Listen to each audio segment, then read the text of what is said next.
दोस्तों, welcome to Suman classes. दोस्तों, आप सभी का यूट्यूब के नंबर 1 चैनल सुमन क्लासेस में बहुत बहुत स्वागत। दोस्तों, जैसा कि आप जानते हैं कि आप इंग्लिश पोएट्री के इंपॉर्टेंट एक्सप्लेनेशन की तरफ लगातार चल रहे हो। जैसा कि आपका first lesson, second lesson, third lesson की टॉपिक के बाद हम आ चले आपके फोर्थ लेसन पोएट्री के एलिमेंट की तरफ। एलिमेंट को आप जानते हो कि सेंट्रल आइडिया के साथ साथ इसका एक्सप्लेनेशन भी बहुत शानदार रहने वाला है। तो इसके लिए आपको करना क्या होगा, यदि आपको ये एक्सप्लेनेशन समझना है तो शुरू से लेकर अंत तक वीडियो को जरूर देखोगे। तो चलिए बात करते हैं मेरे दोस्तों। और ये जो महत्वपूर्ण एक्सप्लेनेशन आप सीख रहे हो, इसमें सबसे पहले बनाने के पहले आपको करना क्या होता है, जब लिखा रहता है explain with reference to the context, explain the following question with reference to the context, इसका मतलब क्या है कि आपको संदर्भ तो लिखना ही है, संदर्भ के साथ प्रसंग बताते हुए व्याख्या करनी है। तो इसके लिए सबसे जरूरी है कि दिए गए स्टैंजा को एक बार अच्छे से रीड करिए। रीड करने के बाद उसके अर्थ को निकालिए। यदि आपको अर्थ आ गया, यदि आपने उसका हिंदी अर्थ जान लिया, तो सर हमें तो हिंदी अर्थ ही नहीं मालूम, हम कैसे हल करेंगे। आप डिस्क्रिप्शन बॉक्स में जाकर लिंक ओपन करके अब उसके अर्थ को समझ के उसके बाद एक्सप्लेनेशन को बनाने की कोशिश करिए। और यदि नहीं बना पा रहे हो तो ट्रांसलेशन भी हमने समझाया, ट्रांसलेट करिए, इसके अर्थ को निकाल के अपनी भाषा में ट्रांसलेट करिए। क्यों नहीं आएगा, जरूर बनेगा।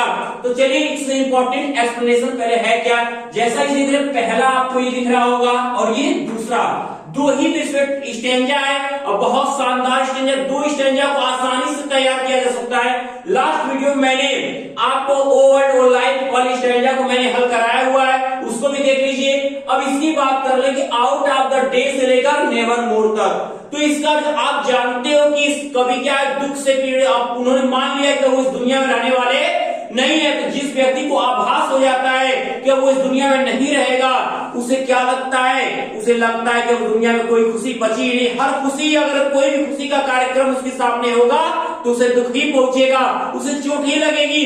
तो ऐसा ही कवि पीवी शैली के साथ हुआ। क्या कहा इन्होंने कि out of the day and night, out of the day and night, जो खुशी है ठीक है दिन से और रात से निकलकर अजवाय एक खुशी है टेकन, पकड़ लिया फ्लाइट, उड़ान। यानी एक खुशी दिन और रात से निकलकर अपनी उड़ान पकड़ चुकी, यानी खुशी उनके जीवन से जा चुकी है, उनके जीवन में कोई खुशी नहीं बची। ऐसा फील कर रहे हैं कौन, पीवी शैली जी, आपके पोएट। अब कहते हैं कि फ्रेश स्प्रिंग, ये जो ताजी बसंत यानी नई बसंत, एंड समर ग्रीष्म ऋतु, एंड विंटर आवर, और ये शीत ऋतु का समय मूव बढ़ा रहे हैं माई फेंट, मेरे दुख को हर्ट विद ग्रीफ। जो ये नई बसंत ऋतु है, ये ग्रीष्म ऋतु का मौसम है, जो ये शीत ऋतु की फुहारे हैं, मूव माई फेंट हर्ट विद ग्रीफ, ये मेरे मूर्छित हृदय को, ये मेरे मूर्छित हृदय को दुख के साथ और बढ़ा रहे हैं। अर्थात मेरा हृदय तो पहले से दुखी है और मेरे दुख को और बढ़ा रहे हैं। जैसा सभी लोग जानते हैं कि नई बसंत और ग्रीष्म ऋतु का मौसम और शीत ऋतु की फुहारें हमें खुशी देती हैं। जब हमें शीत ऋतु की फुहार पड़ती है, जब बसंत की हवा बहती है तो हम आनंदित होते हैं। लेकिन यहाँ पर कवि क्या हो रहे हैं, यहाँ कवि दुखी हो रहे हैं, कह रहे हैं कि मूव माई फेंट हॉट विद ग्रीफ, जो है ये सभी चीजें मेरे इस पीड़ित हृदय को, दुख को और क्या करने बढ़ा रही है। बट विद डिलाइट, खुशी देने के बजाय, खुशी देने के बजाय ये मेरे दुख को और बढ़ा रही है। ये कवि कहते हैं कि नो मोर, अब ऐसी खुशियां नेवर मोर, अब ये कभी खुशी लौट कर नहीं आएगी और कभी नहीं आएगी। यानी जो उनकी युवावस्था की जितनी भी खुशियां थी, अब वो कभी दोबारा लौट कर नहीं आएंगी उनकी लाइफ में। यानी उनका अब जीवन क्या दुख में ही रहेगा, दुख उनका पीछा नहीं छोड़ेगा। ये है इसका अर्थ। अब इसको अपनी भाषा में ट्रांसलेट करिए, एक्सप्लेनेशन बनाइए। एक्सप्लेनेशन बनाने के पहले आपको रेफरेंस लिखना है, कॉन्टेक्स्ट लिखना है, यानी 2.5 उसमें लेना, 2.5 कॉन्टेक्स्ट में। तो इस 5 के लिए पहले तैयार होइए, फिर 5 एक्सप्लेनेशन को मैं आपको क्यों 10 मार्क्स आपके हैं एक्सप्लेनेशन पे टोटल। बार बार आप देखिए दिखाई जा रही हैं, बार बार समझाई जा रही है कि 10 नंबर पोएट्री से लेना है, 10 नंबर प्रोज से। अब देखिए एक एक स्टैंजा, एक एक पैसेज का आपको बताया जा रहा है एक्सप्लेनेशन। पोएट्री से स्टैंजा लिया जा रहा है, प्रोज से पैसेज लिए जा रहे हैं और लगातार आपको ये चल रहा है जो एक्सप्लेनेशन का ये सीरीज आपको लगातार मेहनत के साथ पढ़ना भी होगा। तो पहले बात कर ले रेफरेंस की। तो जब हम अलाइनमेंट का नाम सुनते हैं तो माइंड में कौन से हम पोएट याद आते हैं? तुरंत आते हैं ये तो पीवी शैली का है। तो आप लिखोगे रेफरेंस की शुरुआत करनी किससे? मैं बार बार एक समझाता आ रहा हूं, रेफरेंस की शुरुआत आपको these lines have been taken from the poem, taken from the poem. अब आप मैंने यहाँ छोड़ा हुआ है, क्या यहाँ लिखोगे? Taken from the poem. किस पोयम से लिया गया? यहाँ लिखा हुआ है अलाइनमेंट। क्या? अलाइनमेंट। सिंगल इन्वर्टेड कामा में प्रत्येक वर्ड का पहला लेटर कैपिटल लेटर होना चाहिए आपके लिए। तो अलाइनमेंट कंपोज्ड बाय, किसने कंपोज किया है? तो पीवी शैली ने। आप ये लिख जाओगे पीवी शैली। अब आपका ये जाके रेफरेंस कंप्लीट हुआ, 2.5 मार्क्स आपको मिल रहे हैं। अब अगले 2.5 मार्क्स की तैयारी। तो जब आप इसको पढ़ रहे थे, कॉन्टेक्स्ट हमें निकालना है। कॉन्टेक्स्ट का क्या तरीका होता है? आपने हर लाइन को पढ़ा, हर लाइन में आपने क्या फील किया, कभी क्या कहने की कोशिश की है। होता है ना कि लोग बोलते बहुत है, बातें बहुत करते हैं, हमें ये समझना पड़ता है कि उस सामने वाला व्यक्ति हमसे कहना क्या चाहता है। यदि हमारे अंदर इतनी श्रेष्ठता है कि उस सामने वाले जो व्यक्ति सामने का कहना चाहता है, यदि हमने समझ लिया तो समझिए कि हमने अपने लाइफ में बहुत अच्छा मुकाम पा लिया। ताकि किसी के भाव को पकड़ के एक शब्दों में समझ लेना ही श्रेष्ठता होती है। तब आपका वहां पे क्या होती है? बुद्धि का विकास आपकी समझ में, आपने ज्यादा सोचा है उसके बारे में, समझा है उस चीज को। क्योंकि ऐसे ही कॉन्टेक्स्ट निकालना है कि प्रत्येक लाइन में कवि ने क्या कहने की कोशिश की, उसको अपनी एक सेंटेंस क्रिएट करिए। उसके लिए एक सेंटेंस क्रिएट करके उसको लिखिए, कवि ने ये कहने की कोशिश की है। तो आप देख रहे हो कवि ने बार बार हर लाइन में दुख ही बताया है और ये कहा है कि दुख अब उनका पीछा कभी छोड़ेगी नहीं। तो उसी को ट्रांसलेट कर दो मेरे बच्चों। क्या कहोगे? कॉन्टेक्स्ट की शुरुआत, इन दीज लाइन्स, इन पंक्तियों में द पोएट, कवि ने व्यक्त करते हैं। The poet expresses his grief, कवि अपने दुख को व्यक्त करते हैं। कवि किसको व्यक्त करते हैं? अपने दुख को व्यक्त करते हैं। कवि किसको व्यक्त करते हैं? अपने दुख को व्यक्त करते हैं। और हिज ग्रीफ, उनका दुख विल नेवर लीव, उनको कभी छोड़ेगा नहीं। अर्थात उनका दुख उनके साथ रहेगा। जो मर जाएंगे मरने के साथ खत्म होगा, लेकिन जब तक वो जीवित है तब तक दुख ही दुख उनके जीवन में रहेगा। कभी यही कहने की कोशिश किए हैं। आप इस चीज को क्या करोगे? चाहो तो पहले स्टैंजा का भी बना दे सकते हो, कॉन्टेक्स्ट गलत नहीं माना जाएगा मेरे प्यारे बच्चों।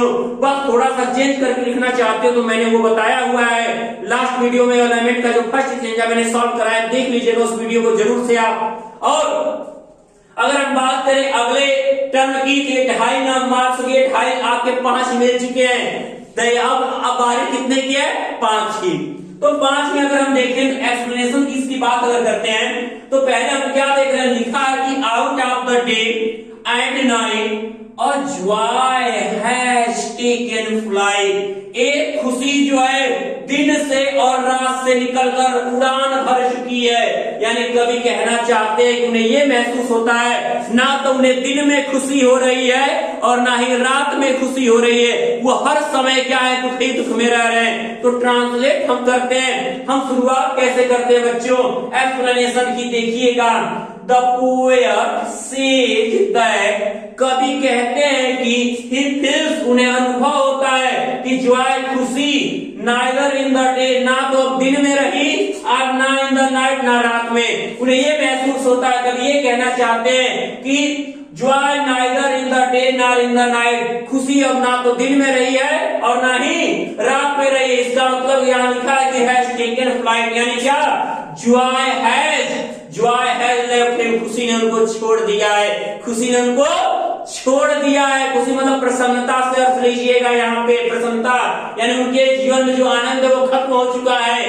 तो अब बात करते हैं आपके नेक्स्ट लाइन की। लिखा है फ्रेश स्प्रिंग, जो नई बसंत है, समर जो ग्रीष्म काल का मौसम है, एंड विंटर और जो शीत ऋतु की फुहारें हैं, इस सब की सब चीजें उनके दुख को बढ़ा रही है। वही बात आप लिखोगे क्या कि फ्रेश सीजन्स, स्प्रिंग को सीजन्स दिया है हमने, फ्रेश सीजन्स ऑफ स्प्रिंग यानी जो बसंत ऋतु का मौसम है, समर एंड स्नोवी विंटर फुहारों भरी शीत ऋतु कम आती है एंड लिव और छोड़ जाती है, but give him no delight, लेकिन उसकी but give him no delight, लेकिन उन्हें कोई खुशी नहीं मिलती है।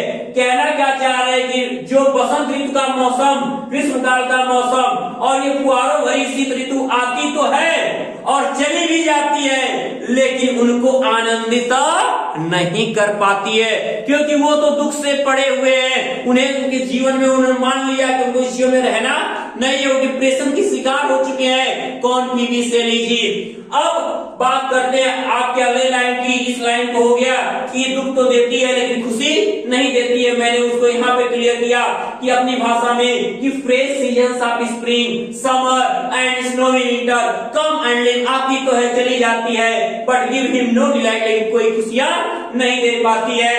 अब लिखा है इन्होंने नो मोर और नेवर मोर, अरे अब ये खुशी तो कभी नहीं आएगी, शायद कभी नहीं आएगी। तो हम क्या लिखेंगे कि he has lost his joy forever, वो अपने खुशियों को हमेशा के लिए खत्म कर चुके हैं। कौन?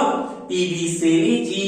वो अपने खुशियों को हमेशा के लिए खत्म कर चुके हैं और इट विल नेवर रिटर्न, और ये कभी नहीं लौटेगी any more in his life, उनके जीवन में। अब वो इनके जीवन में एक बार भी यानी कदापि नहीं लौटेगी। कौन? खुशी, क्योंकि अब तो वो मरने के साथ ही दुख खत्म होगा उनका। तो मेरे प्यारे बच्चों, इतना आसान सेंटेंस में बना एक्सप्लेनेशन शायद ही आपने कभी देखा होगा, जो इतने इजी वर्ड्स, और ये भी आपकी हमेशा कोशिश होनी चाहिए, चाहे आप एस्से लिखें, चाहे एक्सप्लेनेशन लिखें, और चाहे आप जो सेंट्रल आइडिया लिख रहे हो उसमें यूज ज्यादा से ज्यादा बहुत ही अच्छे और इजी वर्ड्स का प्रयोग करो कि लोगों की समझ में आए और आप भी ट्रांसलेशन बना सको। ऐसा हिंदी अर्थ तोड़ो कि शब्द इजी हो और वो आपके माइंड में हो, तभी तो ट्रांसलेशन को पता चला। हिंदी में हम ऐसा जुड़ रहे हैं कि जिसका मीनिंग ही हमको पता नहीं, फिर क्या करोगे? एग्जामिनर आपको लिख देगा या जो परीक्षा में गारंटी कर रहे हैं वो आपको बता देंगे, कोई नहीं बताएगा। तो हिंदी अर्थ जब भी तोड़ना बहुत इजी शब्दों में तोड़ना, ताकि ट्रांसलेशन की मदद से आप उसको सही ट्रांसलेशन करके लिख लेना। मेरे बच्चों, ये आपका माइंड होना चाहिए। तो अब हम उम्मीद करते हैं कि जिस भी बच्चे ने ये शुरू से लेकर ये अंत तक वीडियो देखता आया है, उसके माइंड में ऑर्नामेंट का सेकंड पार्ट भी पहुंच गया होगा और बहुत खुश होगा कि आज तो मैंने 10 नंबर के लायक का काम कर लिया है। और यदि आप इतना खुशी हो रही है तो सभी प्यारे विद्यार्थियों, इस वीडियो को ज्यादा से ज्यादा लाइक और शेयर करना नहीं भूलेंगे। और एक बात और, अभी तक भी जो विद्यार्थी सोच रहे हैं कि क्या करें क्या नहीं करें, उनके लिए यही कहेंगे कि जल्द से जल्द पहले शुभम क्लासेस के चैनल को सब्सक्राइब कर लें, ताकि आगे की बेस्ट वीडियो की नोटिफिकेशन उनको मिले। और बोर्ड एग्जाम की तैयारी करें, डेट शीट आ चुकी है आपकी, पीडीएफ पूरे लीजिए, ज्वाइन होइए शुभम क्लासेस से, और एक से एक पेपर का सॉल्यूशन के साथ आपको हर चीज, हर मटेरियल प्रोवाइड किया जाएगा। तो मेरे प्यारे विद्यार्थियों, अब आपकी घड़ी नजदीक आ चुकी है, तैयारी मेहनत से करिए, हम लोग आपके लिए लगे हुए हैं। तब तक के लिए